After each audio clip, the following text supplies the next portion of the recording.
வணக்கம் ஜெயஹிந்த். Making the unbreakable from GenZ to a soldier Indian ஆர்மியோடைய ஃபஸ்ட் டிஜிட்டல் எபிசோடோடைய டிஜிட்டல் சீரியஸோடைய செகண்ட் எபிசோட் நம்ம சேனலில் இப்போ லைவாக இருக்குது. டிஸ்கிரிப்ஷனில் லிங்க் கொடுத்துருக்கோம். எல்லாரும் மறக்காமல் பாருங்கள். ஒரு இராணுவத்தில் ஃபிட்னஸ் எப்படி பண்ணுறாங்க, இதுக்கு ஜிம்மெல்லாம் பெரிய லெவலில் தேவை கிடையாது. நீங்களே அதை பார்த்து உங்களுக்கே ஒரு ஊக்கம் வரும். எல்லாரும் பாருங்கள், இதை எல்லார்ட்டையும் கொண்டு போய் சேருங்க. இன்றைக்கி ஒரு ஷாக்கிங் அப்டேட்டோட நம்ம வீடியோ ஆரம்பிக்கிறோம். அது என்னென்னு பார்த்தீங்கன்னா, நேபாளில் ஜூலை 26 ஒரு மிகப்பெரிய கலவரம் ஏற்பட்டுச்சு. இந்த கலவரம் ஜூலை 26 முஹரம் பண்டிகை அன்னைக்கு அங்கே இருக்கக்கூடிய இஸ்லாமியர்களுக்கும் இந்துக்களுக்கும் நடுவே ஒரு மிகப்பெரிய லெவலில் ஒரு கலவரம் ஏற்பட்டுச்சு. என்ன கலவரத்துக்கான ஒரு பேஸ் என்ன அப்படின்னு பார்த்தீங்கன்னா, அங்கே இருக்கக்கூடிய ஒரு சிவன் கோயிலோடைய சொத்து, ஒரு பிளாட். அந்த பிளாட்டில் இஸ்லாமிய கொடிகள் சில ஏற்றப்பட்டுச்சு. அதன் பிறகு அங்கே இருக்கக்கூடிய லோக்கல் ஹிந்துஸ் இதை ரிமூவ் பண்ணணும்னு சொல்லி போகிறாங்க, ரெக்வஸ்ட் பண்ணுறாங்க, ப்ரொட்டஸ்ட் நடக்குது. ப்ரொட்டஸ்ட் நடந்த பிறகு இது ஒரு மிகப்பெரிய வன்முறையாக மாறுது. இது இடம் நடந்தது பார்த்திங்கன்னா கப்தான்கஞ்ச் சன்சாரி அப்படின்ற ஒரு இடம். இதுக்கு பிறகு நேபாளோடைய நேஷ்னல் இன்வெஸ்டிகேஷன் டிபார்ட்மெண்ட், என்ஐடி, நம்மளுடைய என்ஐஏ மாதிரி அவங்களுடைய புலனாய்வு அமைப்பு ஒரு டீட்டெயில் ஆய்வை ஆரம்பிக்கிறாங்க, ஒரு இன்வெஸ்டிகேஷன் ஆரம்பிக்கிறாங்க. நேபாளில் இந்த மாதிரியான கலவரங்கள் அப்படின்றது ரொம்ப ரேர். ஒரு டூரிசமை பேஸ் பண்ண ஒரு நாடு இப்படிப்பட்ட கலவர பூமியாக மாறுது அப்படின்றது அவங்க பொருளாதாரத்தை மிகப்பெரிய லெவலில் பாதிச்சிடும், நம்ம எல்லாருக்குமே தெரியும்.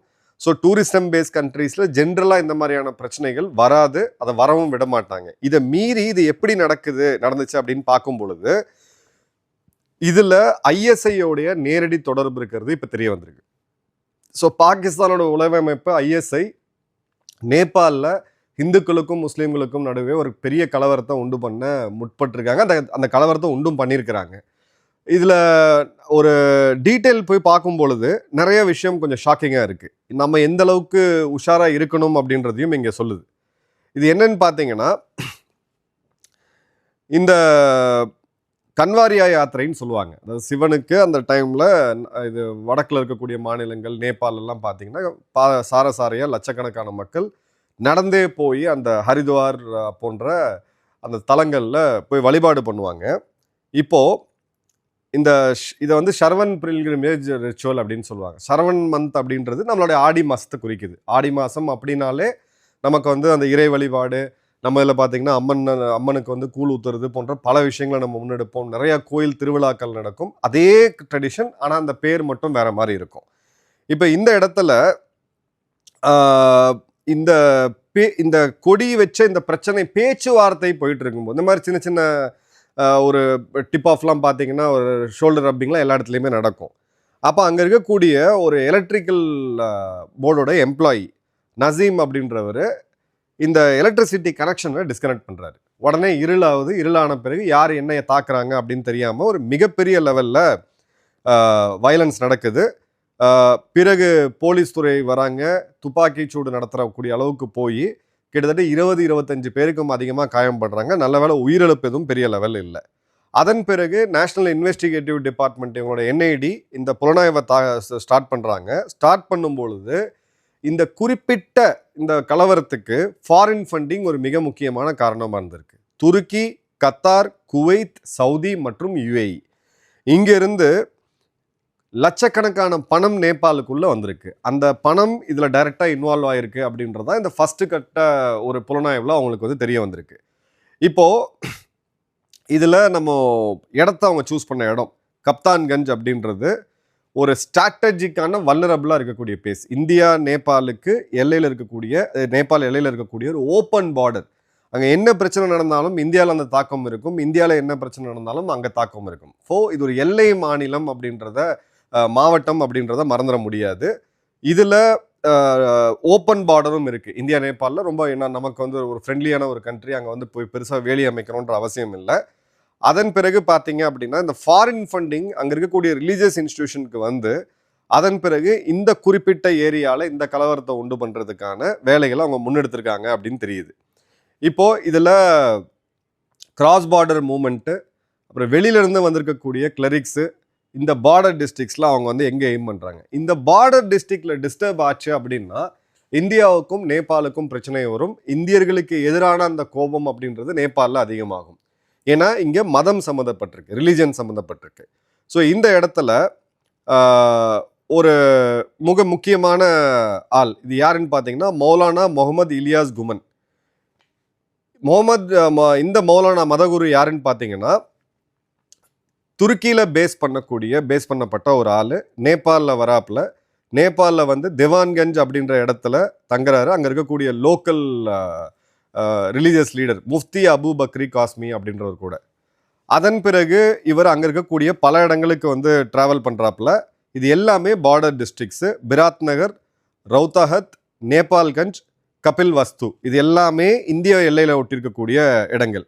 அதே மாதிரி பார்த்தீங்க அப்படின்னா நேபாளில் தடை செய்யப்பட்ட தப்லீகி ஜமாத்தோட லிங்க்ல இருக்கக்கூடிய ஹர்கத்துல் முஜாஹிதின், ஹர்கத்துல் அன்சார் மற்றும் ஹிஸ்புல் முஜாஹிதின்.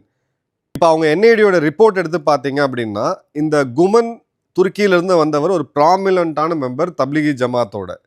அவங்க இதுக்கு முன்னாடி அங்கே இருக்கக்கூடிய சில முக்கியமான மிலிட்டன்ட் எக்ஸ்ட்ரீமிஸ்ட் குரூப்போட லிங்க்ல இருந்திருக்காங்க அப்படின்னு தெரியுது. இது கூடவே 9 பேர் பங்களாதேஷ்லேருந்து காத்மண்டுக்கு வந்திருக்காங்க. டாக்காலேருந்து கோலாலம்பூர் போய் மலேசியா போய் ஜூலை 20ஆம் தேதி அங்கேருந்து 30 டே டூரிஸ்ட் விசா எடுத்துக்கிட்டு நேபாளுக்கு வராங்க. இவங்களும் இந்த இந்தியா நேபாள் எல்லையில் இருக்கக்கூடிய இந்த குறிப்பிட்ட பகுதிகளில் நிறையா ஒர்க் பண்ணியிருக்கிறாங்க அப்படின்னு தெரியுது. இப்போ இது ஒரு டிரான்ஸ்நேஷ்னல் நெட்வொர்க் வர்றது நமக்கு தெரியுது. ஏன்னா வளைகுடாவில் இருக்கக்கூடிய சில முக்கியமான நாடுகள் அங்கேருந்து ஃபண்டிங் வர்றது மட்டுமே இல்லாமல் அங்கேருந்து ஆட்களும் உள்ளே வந்திருக்கிறாங்க அப்படின்னு தெரியுது. ஸோ பங்களாதேஷ்லேருந்து நேபாளுக்கு நீங்கள் டைரெக்டாக போகாமல் இங்கேருந்து மலேசியா போயிட்டு மலேசியாவிலேருந்து நேபாள் என்டர் ஆகும்போது இது ஒரு டிரான்ஸ்நேஷ்னல் நெட்வொர்க் அப்படின்றது கிளியர் கட்டாக தெரியுது. ரெண்டாவது, இது ஒரு டூரிஸ்ட் கண்ட்ரி அப்படின்றதுனால விசா ரெகுலேஷன்ஸ்ன்றது ரொம்ப ஈஸியாக இருக்கும். நேபாள் டூரிசமை பேஸ் பண்ண ஒரு பொருளாதாரம். ஸோ ஒரு 30 நாள் விசா அப்படின்றது எல்லாருக்குமே கொடுத்துருவாங்க. இந்தியர்களுக்கு நேபாள விசா தேவை கிடையாது. ஜஸ்ட் என்ட்ரி பர்மிட் மட்டும் போட்டு நம்ம போயிட்டு வரலாம். பட் வெளியிலேருந்து வரக்கூடியவங்களுக்கு ஃபாரின் நேஷனல்லேருந்து வெளிநாடுகள்லேருந்து வரக்கூடிய ஃபாரின் நேஷனல்ஸ்க்கு இந்த இடத்துல எக்கச்சக்கமான விசா ரெஸ்ட்ரிக்ஷன்ஸ் அப்படின்றது எதுவுமே கிடையாது. அதை இவங்க ஒரு பெரிய லூப் ஹோலாக பயன்படுத்தியிருக்காங்க அப்படின்றத பார்க்குறோம். இப்போது கொஞ்சம் ஹிஸ்ட்ரியை நம்ம பார்த்தோம் அப்படின்னா 1990ஸ்லேருந்து 2000 வரைக்கும் இந்த 10 வருடம் நேபாளில் ஐஎஸ்ஐயோடைய ஆப்ரேஷன்ஸ் ரொம்ப ரொம்ப அதிகமாக இருந்துச்சு. குறிப்பாக இந்தியாவுடைய ஏர் இண்டியா ஃப்ளைட் 814 ஹைஜாக் பண்ணி கந்தகாருக்கு எடுத்துகிட்டு போனதில்ல. அது நேபாளில் இருந்து தான் அந்த ஹைஜாக்கர்ஸ் உள்ளே வந்தாங்க. அந்த இடத்துல இவங்களுடைய சப்போர்ட் அப்படின்றது ரொம்ப ரொம்ப அதிகமாக இருந்துச்சு. அதன் பிறகு தடை செய்யப்பட்ட பயங்கரவாத இயக்கமான சிமி ரொம்ப ஆக்டிவாக இருக்கும்போது அந்த சிமியோட தடை செய்யப்பட்ட பிறகு வந்து இந்தியன் முஜாஹிதின் எஸ்இன் பட்கல் இந்த பேரை கேள்விப்பட்டிருப்பீங்க. தெலுங்கு நடிகர் நாகார்ஜுனா அவர்கள் இது ஒரு நெட்ஃப்ளிக்ஸில் ஒரு படமாகவே எடுத்து நடித்து போட்டிருந்தாங்க. நீங்கள் அந்த படத்தை பார்த்தீங்கன்னாலே புரியும். பாகிஸ்தானோடைய இந்தியன் ஆப்ரேஷன்ஸ் முழுக்க வயா நேபாள் வழியாக தான் வந்துச்சு அப்படின்றத பார்க்குறோம். இதே இடத்துல ஒரு மர்ம நபரை பற்றி ஒரு செய்தி இருக்குது. இதை போன வருடம் நம்ம பப்ளிஷ் பண்ணியிருந்தோம்.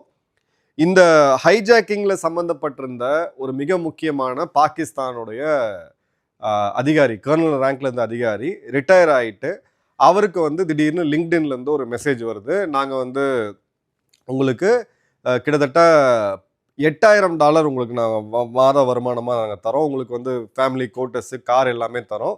நேபாளில் உங்களுக்கு ஒரு வேலை ரெடியாக இருக்குன்னு சொல்லி. அதன் பிறகு அந்த முன்னாள் உளவு அதிகாரி இந்த ஹைஜாக்கிங்கில் சம்மந்தப்பட்ட ஒரு மிக முக்கியமான ஆள் நேபாள் போய் இறங்குறாரு. நேபாள் போய் இறங்கின பிறகு அவருடைய ஃபோன் சுவிச் ஆஃப் ஆகுது. இன்னி வரைக்கும் அவர் எங்கன்னு தெரியல. அவருடைய குடும்பம் வந்து பார்த்தீங்கன்னா ராவல்பிண்டியில் இருக்கக்கூடிய காவல் நிலையத்தில் கம்ப்ளைண்ட் கொடுக்குறாங்க. அதன் பிறகு அங்கே பாகிஸ்தான் ஊடகத்தில் செய்தி வந்தது, இது துரந்தர வேலை, இந்தியா அவரை நேபாளில் வச்சு தட்டி தூக்கிட்டாங்கன்ட்டு. ஸோ நேபாள் எப்பயுமே இந்தியாவுக்கு ஒரு சென்சிட்டிவான ஏரியா. ஏன்னா ஒரு ஸ்ட்ராங் கவர்மெண்ட் இல்லாத ஒரு நாடு வந்து நேபாள். ஸோ அங்கே இருக்கக்கூடிய law and order, crime network மற்றும் இன்டெலிஜென்ஸ் இது எல்லாமே இந்தியா தன்னோட ஒரு எக்ஸ்டெண்டட் ஸ்டேட்டாக நேபாளை பார்த்தாக வேண்டிய கட்டாயம் அப்படின்றது இருக்குது. இப்போ லேட்டஸ்ட்டாக 2 பேர் டெல்லியில் அரெஸ்ட் ஆனாங்க போன வருடம். பிரபாத் குமார் சௌராஷியா அப்படின்ற ஒரு ஆள் 2025 அந்த சிம் கார்டு சப்ளை பண்ண கேஸில் மாட்டினாங்க. அதன் பிறகு பார்த்தீங்க அப்படின்னா அன்சருல் மியான் அன்சாரி அப்படின்றது ஒரு சென்சிட்டிவான மிலிட்ரி மெட்டீரியலை கையில் வச்சுருந்த ஒரு குற்றத்துக்காகவும், ஷேக் சலீம் அப்படின்னு சொல்லக்கூடியவர் இந்த ஐஎஸ்ஐ லிங்க்டு ஆர்ம் நெட்வொர்க்கில் இந்த 3 பேரையுமே அங்கே வச்சு தான் தூக்குறாங்கன்றதை பார்க்குறோம். அதே மாதிரி கபில் வஸ்துவில் போன மாதம் ஏப்ரல் மாதம் இந்த வருடம் நான் ஃபாரின் நேஷனல்ஸை வந்து அரெஸ்ட் பண்ணுறாங்க அப்படின்றத பார்க்குறோம். ஸோ ஒரு ரீஜனல் த்ரெட் அப்படின்றது பாகிஸ்தான் என்றைக்குமே இந்தியாவுக்கு எதிராக இந்த கஸ்வாயின் project bleed India by 1000 cuts அப்படின்ற அந்த பாலிசியை ரொம்ப ஆக்டிவாக முன்னெடுக்கிறாங்க. இப்போது நீங்கள் நல்லா கவனிங்க, இந்தியா பாகிஸ்தான் எல்லையில் ஃபஸ்ட்டு எந்த மாநிலம் ஸ்டார்ட் ஆகுது? குஜராத். இங்கேயும் அங்கேயுமா சில செய்திகள் வரும், பட் குஜராத்தில் பெருமளவுக்கு 99.9% வாட்டர் டைட்டான ஒரு பார்டரை நம்ம வச்சுருக்கோம். அடுத்தது வரக்கூடியது ராஜஸ்தான், சில எஸ்பியானேஜஸ் கேசஸ் வரும், அதுவும் வாட்டர் டைட்டாக இருக்குது. அடுத்தது பஞ்சாபில் ஒரு காலத்தில் ரொம்ப அதிகமாக இன்ஃபில்ட்ரேஷன்ஸ் எல்லாம் இருந்தது. இப்போ பார்த்தீங்கன்னா ட்ரோன் மூலியமாக ஸ்மால் ஆர்ம்ஸ்ன்னு சொல்லக்கூடிய சிறு ரக ஆயுதங்கள் மற்றும் அதிக அளவிலான போதைப் பொருளை அவங்க ட்ரோன் மூலியமாக இங்கே டெலிவரி பண்ணிகிட்டு இருக்காங்க. பஞ்சாப்ல இருந்து இந்தியா முழுக்க போகக்கூடிய ஒரு ட்ரக் நெட்வொர்க்கை எஸ்டாப்ளிஷ் பண்ணியிருக்காங்கன்றதை பார்க்குறோம். அடுத்தது ஜம்முவில் பெரிய அளவுக்கு இன்ஃபில்ட்ரேஷன் சமீபத்தில் கிடையாது. இங்கேயும் வரும்போது அதை நம்ம பாதுகாப்பு படையினர் வித்தின் ஹவர்ஸில் அவங்கள முடிச்சு கட்டுறாங்க. அடுத்தது காஷ்மீரில் தெற்கு காஷ்மீரில் இருக்கக்கூடிய சில மாவட்டங்களை தவிர காஷ்மீர் பார்த்தீங்கன்னா பெருமளவுக்கு அமைதியாக இருக்குது. இன்னைக்கு காஷ்மீர் மற்றும் பாகிஸ்தான் ஆக்கிரமிப்பு காஷ்மீர் 14ஆம் தேதி அவங்க சுதந்திர நாள் அப்படின்னு சொல்லிட்டு அதை புறக்கணிக்கும் போது இங்கே ஒரு மிகப்பெரிய வளர்ச்சி இருக்கக்கூடியதை நம்ம பார்க்க முடியுது. ஸோ இந்தியா பாகிஸ்தான் பார்டரில் ஒரு குறிப்பிட்ட ஏரியாவை தவிர நம்ம பார்டரை கம்ப்ளீட்டாக சீல் பண்ணியிருக்கோம். பெரிய அளவுக்கு அவங்களுடைய உளவு அமைப்பான ISI இங்கே ஆப்ரேட் பண்ண முடியல. நேரடியாகவும் சரி, இல்லை ஒரு நெட்வொர்க் மூலியமாகவும் சரி, இந்த பயங்கரவாதிகளை வச்சு இவங்க ஆப்ரேட் பண்ண முடியுமான்னு முடியல. ஆனால் இந்தியா நேபாள் பார்டர் போரஸாக இருக்கக்கூடியது. நேபாளில் கடந்த 10 வருடங்களில் பார்த்தீங்கன்னா 8 முறை கிட்டத்தட்ட பிரதமர்கள் மாறியிருக்காங்க. இப்போ ஒரு இளம் பாடகர், ராப் சிங்கர், இப்போ ஒரு ஜென்சி ஃப்ரெண்டாக இன்றைக்கி வந்து நாட்டில் பிரதமராக அவர் இருக்கிறாரு. இந்த சமயத்தில் அங்கே மதக்கலவரத்தை தூண்டி விடுறது, அதையும் இவங்க வந்து ஃபாரின் ஃபண்டிங் மூலிமா, அதுவும் கண்ட்ரிஸை நல்லா கவனிங்க, துருக்கி, கத்தார் மற்றும் சவுதி அரேபியா. ஸோ இந்த ஒரு நெட்வொர்க்கை இன்னும் ஆக்டிவாக வச்சு ஏன்னா பூட்டான்குள்ளே இவங்களால நுழையவே முடியாது, பட் நேபாளை பயன்படுத்தி இந்தியாவை வீழ்த்துறதுக்கும் இங்கே இன்னொரு கனெக்ஷன் பங்களாதேஷும் வருது. ஸோ பங்களாதேஷ் இன்னொரு பாகிஸ்தானாக மாறிட்டு இருக்கு, ரேடிகலைஸ் ஆகுதுன்னு நம்ம நிறைய சொல்லியிருந்தோம்.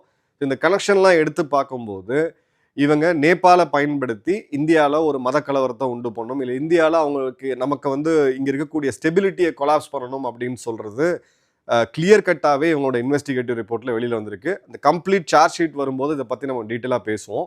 பட் நம்ம ரொம்ப உன்னிப்பாக கவனிக்க வேண்டியது என்னன்னா,